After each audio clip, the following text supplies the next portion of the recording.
Assalamualaikum warahmatullahi wabarakatuh. Perkenalkan, nama saya Sukmaulia Raihan, BP 191113-2002 dari kelas BTIP. Di sini saya akan membahas tentang praktikum teknologi penyimpanan dan penggudangan. Baiklah, objek pertama yang akan saya bahas di sini yaitu pengaruh etilen selama penyimpanan. Bahan yang saya gunakan dalam praktikum kali ini yaitu mentimun dan juga tomat. Latar belakang pengamatan dari pengaruh etilen selama penyimpanan yaitu etilen merupakan salah satu senyawa volatil atau mudah menguap yang dibebaskan pada waktu terjadi proses pematangan dan merupakan hormon yang dibutuhkan dalam proses pematangan. Konsentrasi etilen yang diproduksi dari buah pasca panen dan laju respirasi yang tinggi dapat mempercepat proses pembusukan pada buah-buahan. Produksi etilen berkontribusi pada munculnya tanda-tanda kerusakan, dan etilen sangat aktif memacu enzim-enzim hidrofobik. Tomat merupakan salah satu produk hortikultura yang menghasilkan gas bernama etilen. Tomat yang diletakkan berdekatan dengan mentimun dapat mempercepat pemasakan mentimun, karena gas etilen yang dihasilkan tomat cukup untuk mempercepat pematangan buah yang lain. Tujuan dari pengamatan pengaruh etilen selama penyimpanan yaitu percobaan ini bertujuan untuk mengetahui pengaruh etilen pada pematangan buah-buahan. Selanjutnya hasil pengamatan. Pada hari pertama, tekstur buah mentimun masih keras dan tomat juga masih keras.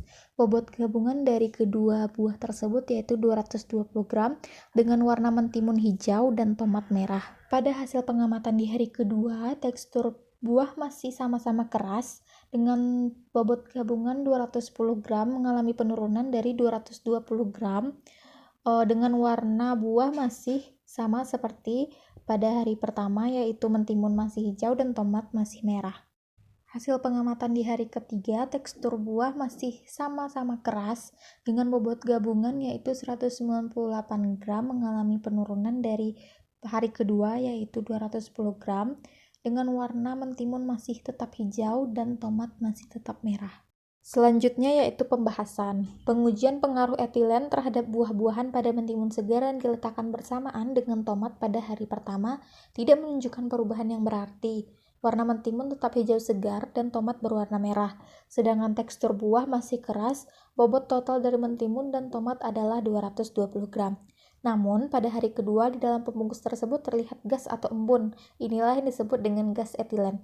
Namun, warna dan tekstur buah masih sama dengan hari pertama, hanya saja terjadi penurunan total bobot yaitu menjadi 210 gram.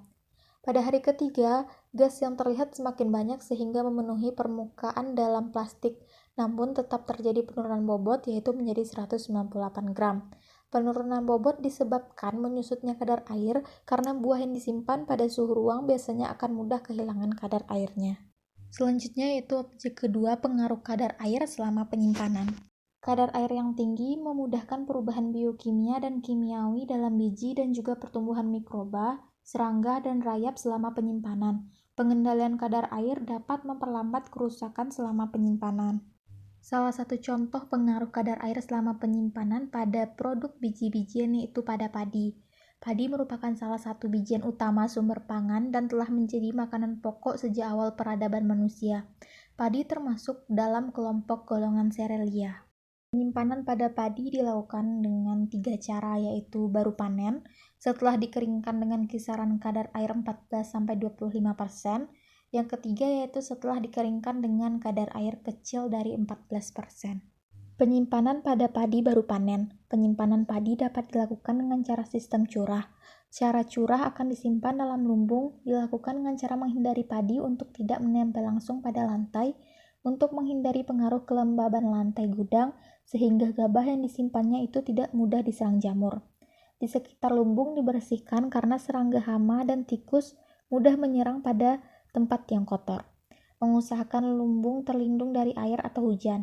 Membuatkan pintu pengeluaran gabah supaya tidak sering membuka tutupnya. Jika keadaan poin 1-4 sudah disiapkan, gabah yang sudah kering dan bersih dicurahkan langsung ke dalam lumbung penyimpanan tersebut. Selanjutnya yaitu penyimpanan pada padi setelah dikeringkan dengan kisaran kadar air 14-25%. Setelah dikeringkan, padi disimpan di dalam karung. Jika gabah akan disimpan dalam karung, ada beberapa aspek yang perlu diperhatikan dari karung yang akan digunakan untuk menyimpan gabah tersebut, yaitu dengan menggunakan kemasan karung yang dapat melindungi gabah dari kerusakan dalam pengangkutan atau penyimpanan. Terakhir yaitu penyimpanan pada padi setelah dikeringkan dengan kadar air kecil dari 14%. Kemasan dengan menggunakan plastik dengan cara padi dimasukkan dalam kantong-kantong plastik dengan kapasitas tertentu, misalnya 5, 10, 25, atau 50 kg, yang kemudian disimpan dalam ruangan secara tumpuk-tumpuk. Cara penyimpanannya yaitu dengan membersihkan ruang penyimpanan dan disanitasi, atau dibersihkan dengan fungisida atau dengan insektisida. Gunakan balok kayu dan papan yang kering untuk mengganjal tumpukan kemasan beras. Sebelum beras dimasukkan ke dalam kemasan plastik, cek atau periksa kadar air beras, karena daya simpan beras dipengaruhi pula oleh kadar air yang tergantung dalam beras. Beras dikemas di takaran tertentu, misalnya 5, 10, 25, atau 50 kg, untuk mempermudah pengawasan ataupun pengangkutan. Beras yang sudah dimasukkan ke dalam kemasan ditumpuk di atas papan tempat penyimpanan, maksimal 15 tumpukan. Jika disimpan dalam gudang, cukup luas, setiap jenis beras dalam tumpukan disusun dalam balok-balok yang terpisah. Ruang penyimpanan harus mudah dibersihkan. Selanjutnya yaitu objek ketiga, pengaruh suhu selama penyimpanan. Latar belakang pengamatan pengaruh suhu selama penyimpanan yaitu daging ayam merupakan salah satu produk ternak yang mudah mengalami perubahan selama periode tertentu. Hal ini karena daging ayam memiliki sifat fisik, kimiawi, dan biologis yang mampu mempercepat perubahan tersebut. Lama penyimpanan daging dipengaruhi oleh beberapa faktor antara lain penanganan sebelum dan setelah pemotongan ternak. Salah satu penanganan setelah pemotongan ternak adalah penyimpanan suhu dingin. Dikatakan pula bahwa suhu dan lama penyimpanan mempengaruhi kualitas daging. Tujuan pengamatan dari pengaruh suhu selama penyimpanan yaitu percobaan ini bertujuan untuk mengetahui pengaruh suhu pada penyimpanan daging ayam. Selanjutnya yaitu hasil pengamatan. Dari hasil pengamatan pada penyimpanan ayam di suhu ruang, didapat setelah 3 jam ayam tidak mengalami perubahan apapun. Setelah 6 jam penyimpanan, pada dinding penyimpanan terdapat embun.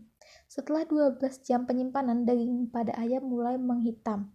Setelah 24 jam penyimpanan, daging mengerut, beberapa bagian mulai menghitam dan mengeluarkan lendir, serta mengeluarkan aroma yang sangat menyengat.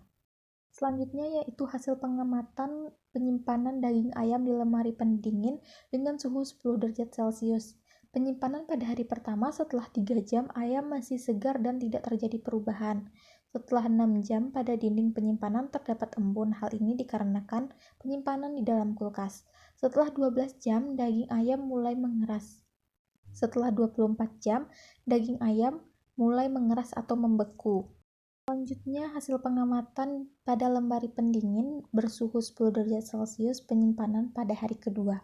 Setelah 3 jam, 6 jam, 12 jam, dan 24 jam pada penyimpanan hari kedua tidak terjadi perubahan apapun.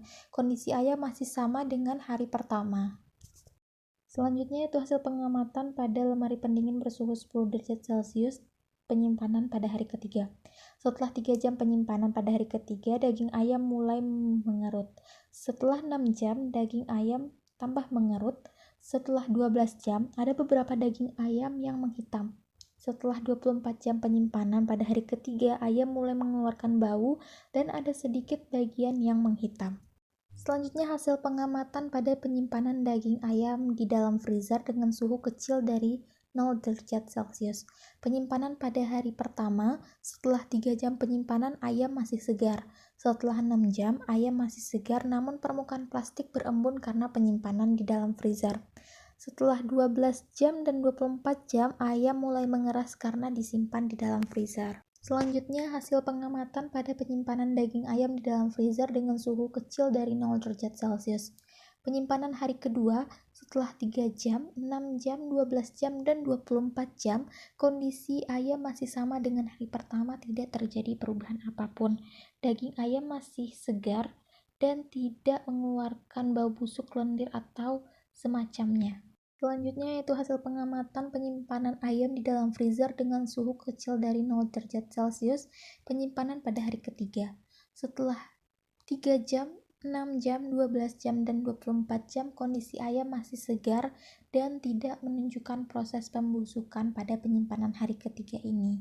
Selanjutnya yaitu pembahasan dari hasil praktikum yang telah kita lakukan sebelumnya. Dalam praktikum ini dilakukan penyimpanan daging ayam pada suhu yang berbeda, yaitu kecil dari 0 derajat Celcius dan suhu kecil dari 10 derajat Celcius dan juga suhu ruang. Hal ini bertujuan untuk mengetahui pada suhu berapakah yang paling baik untuk menyimpan daging ayam. Pada percobaan pengaruh suhu terhadap penyimpanan didapatkan hasil bahwasanya suhu terbaik dalam menyimpan daging adalah pada suhu kecil dari 0 derajat Celcius. Hal ini diketahui dari penyimpanan yang dilakukan selama 3 hari memberikan hasil yang baik terhadap daging ayam, di mana daging tidak menimbulkan bau yang menyengat serta tidak mengeluarkan lendir. Adapun suhu yang tidak disarankan dalam menyimpan daging yaitu pada suhu ruang. Pada penyimpanan dengan suhu ruang menyebabkan daging membusuk hanya dengan waktu kurang dari 24 jam.